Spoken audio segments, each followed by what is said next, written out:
and Argentina, respectively. My grandparents eventually immigrated to the United States, where my parents grew up and eventually met.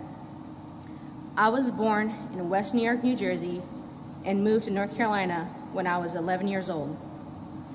I reside in High Point, North Carolina, with my wife, Coral Kaplan, who works as a sign language interpreter, and our 4 children, who we have raised here. I am a first-generation college student and the only one of my siblings to graduate from college. My goal after high school was college, though I didn't really know what I wanted to do as a career post-college.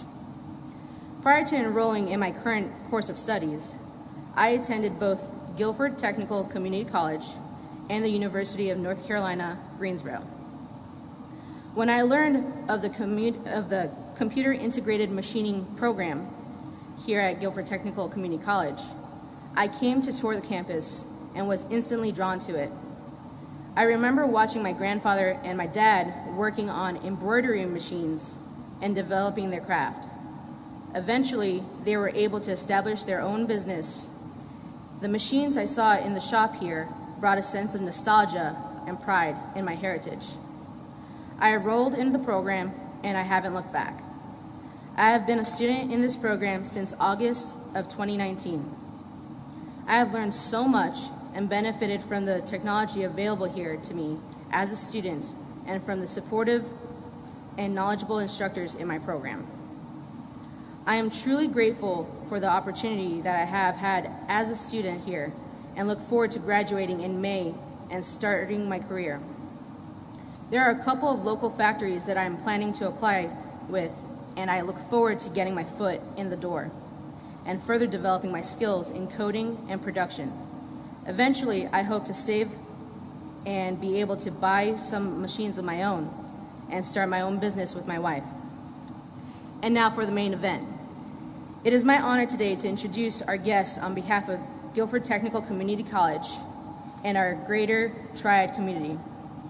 Vice President Harris is the child of immigrant parents who encouraged her to pursue education and follow her dream in order to impact her community and world in positive ways.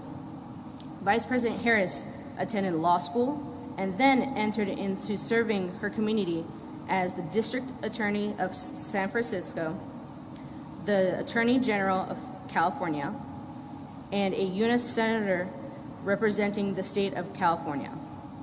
And then she made history when she was elected the Vice President of the United States.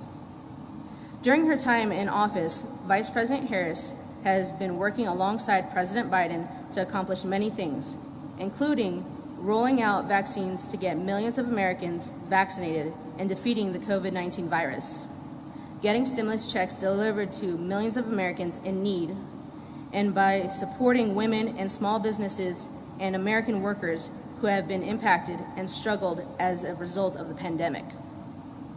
Currently, Vice President Harris and President Joe Biden are working to pass the American Jobs Plan, which will support American infrastructure and the economy, providing jobs and financial stability to workers across our nation. The American Jobs Plan would specifically help students like myself from schools like GTCC. I'm excited to hear what the Vice President has to share with us today, so it is my honor to present to you Vice President Kamala Harris.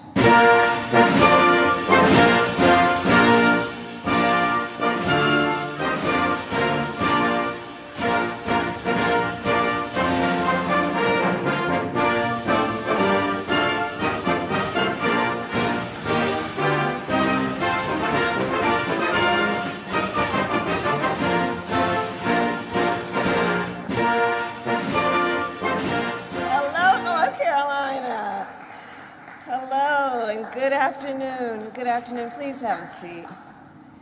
Good afternoon. It is so wonderful to be back in North Carolina, and I just want to thank you, everyone.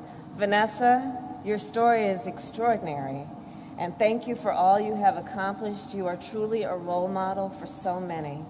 And Dr. Anthony Clark, I want to thank you for the warm welcome. It is truly an honor to be with North Carolina's own EPA Administrator, Michael Regan. with my longstanding friend, Governor Roy Cooper, and with Congresswoman Kathy Manning. You know, on January 20th, just hours after President Joe Biden and I took the oath of office, I stood in front of the Lincoln Memorial that evening, and I talked about what I call American aspiration. I talked about how in America, we not only dream, we do. We not only see what has been, we see what can be. We shoot for the moon, and then we plant our flag on it. And now we are already 90 days into our administration. And folks, we have seen American aspiration at work. We set a goal to get 100 million shots in arms in 100 days. And through the innovation of scientists, the hard work of manufacturers, and the determination of the American people, we will soon pass 200 million. We made a commitment to get checks directly to the American people.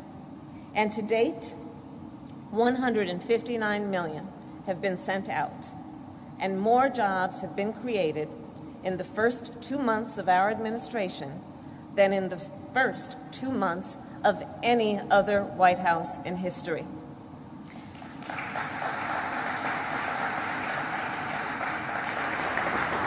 Help is here. Help is here. And hope is here. And things are looking up. Schools are reopening. Businesses are reopening. Grandparents are seeing their grandchildren in person. We are delivering real relief. And the American people are now able to breathe easier and sleep better. And we are not done. The President and I are ready to keep going. And we are not going to take it slow. And we are not going to take it one step at a time. Nope. We are going to take a giant leap into the future.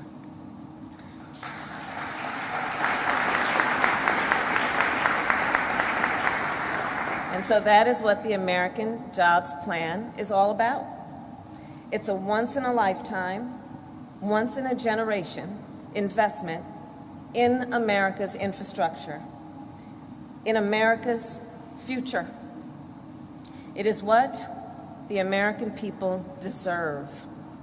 It will keep our nation competitive, it will build up our nation's communities, and it will put our nation back to work. You know, as nearly 10 million Americans remain unemployed, more than 250,000 right here in North Carolina, the American Jobs Plan will create millions of jobs. It will be the largest jobs investment our country has made since World War II. And it's not only about jobs. It's about good jobs. Good jobs for every worker. Good jobs for every worker everywhere. You know, over the years, folks here in Greensboro have shown me around their hometown with great pride about where they're from. And too often, though, and we've seen this around the country, too often, though, opportunity knocks from far away.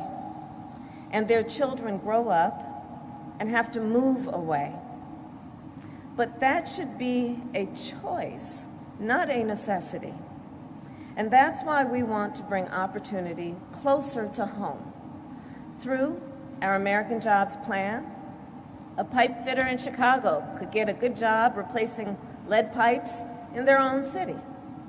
An electrician in Helena could get a good job laying broadband lines a few towns over.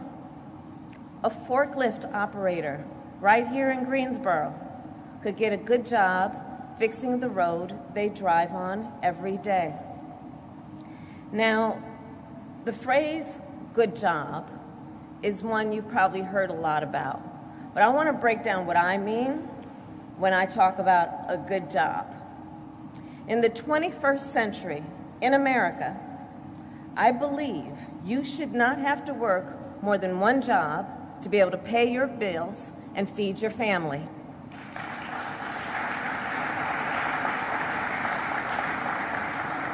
One good job should be enough.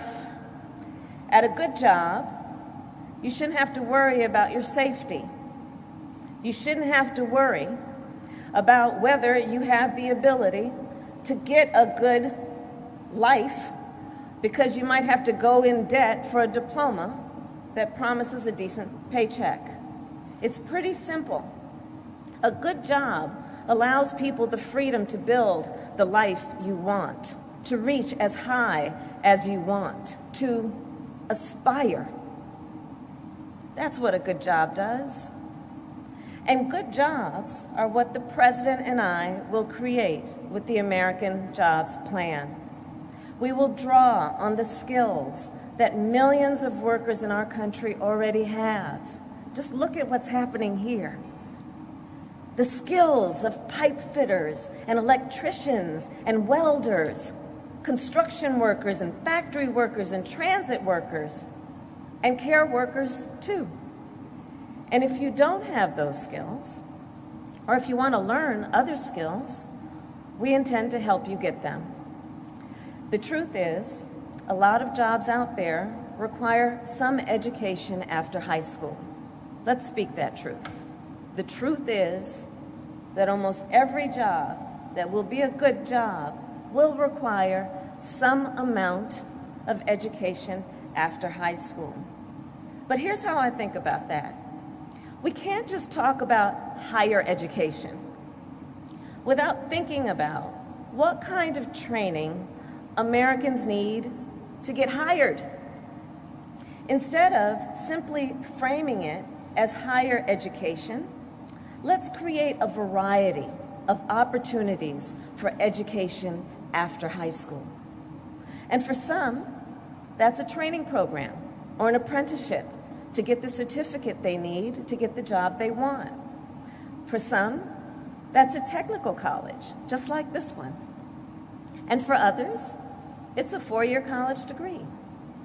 There isn't only one path to success. A majority of the jobs we will create through the American Jobs Plan will require at most 6 months of training after high school. And we're going to invest in workforce development in a big way. We're also going to create as many as 2 million new registered apprenticeship slots. And we're going to make sure that these opportunities are equally available to women as well as men.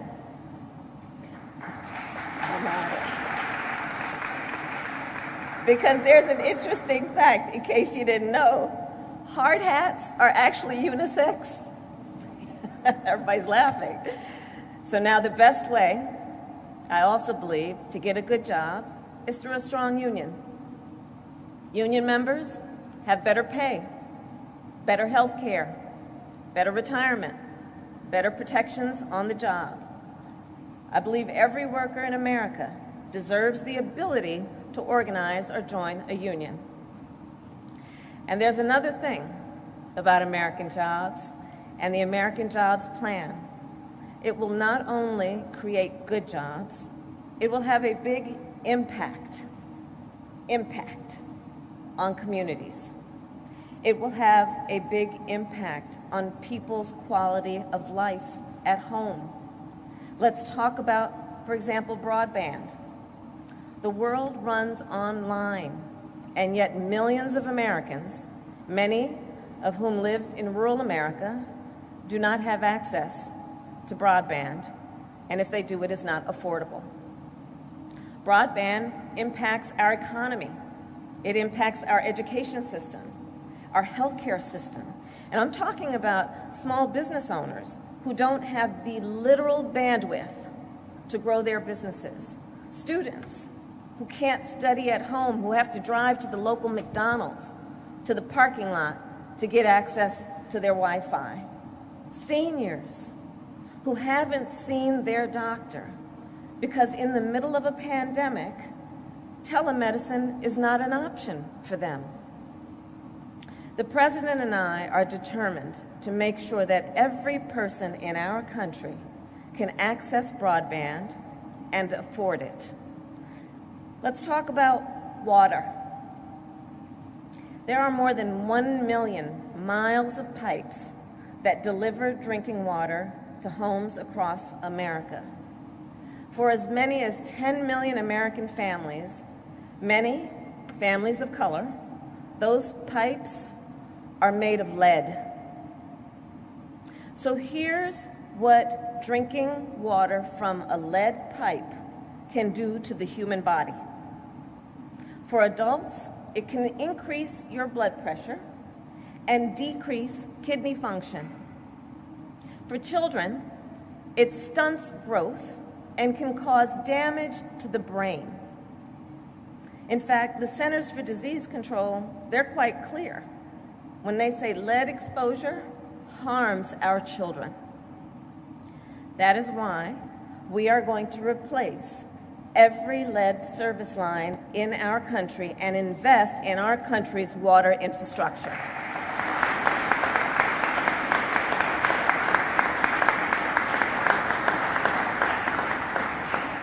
You know, at its root, I believe that infrastructure is about all the support systems that make our country work. Roads that keep us moving, water that keeps us healthy, broadband that keeps us connected, and care, child care, home care. Because here's the thing. Think about it. Care, child care, home care keeps us working. It keeps working people working. Just ask any parent who has been home with their kids for the last year. Ask anybody who has been caring for their mother or their father for the last year. Care should be readily available and affordable to working people.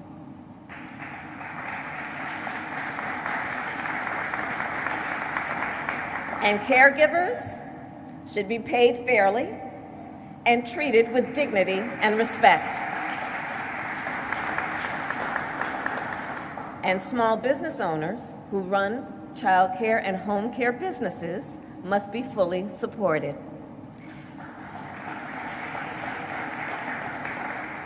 Care infrastructure is a basic foundational support system for our nation. It is part of the infrastructure that allows us to be productive, to do the work that we must do, to be functional as a society. And I believe it is past time we invest in it. And here is the bottom line. This plan, the American Jobs Plan, is not just about fixing what has been.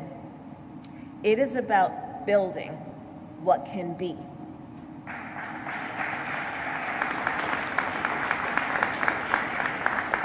And I do believe this then is the very definition of American aspiration.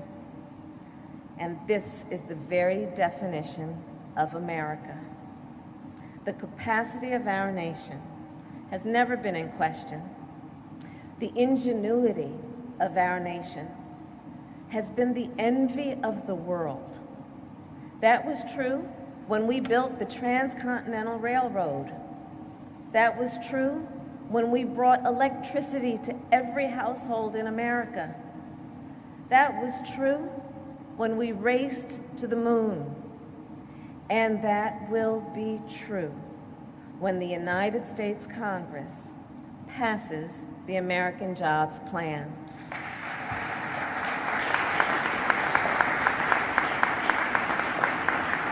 In North Carolina, the President and I are determined to get this done. And like you, like Americans everywhere, we are not afraid of the hard work it will take. So for all of that, I thank you, North Carolina. It is so good to be back. May God bless you, and may God bless America. Thank you. Thank you. Thank you. Thank you.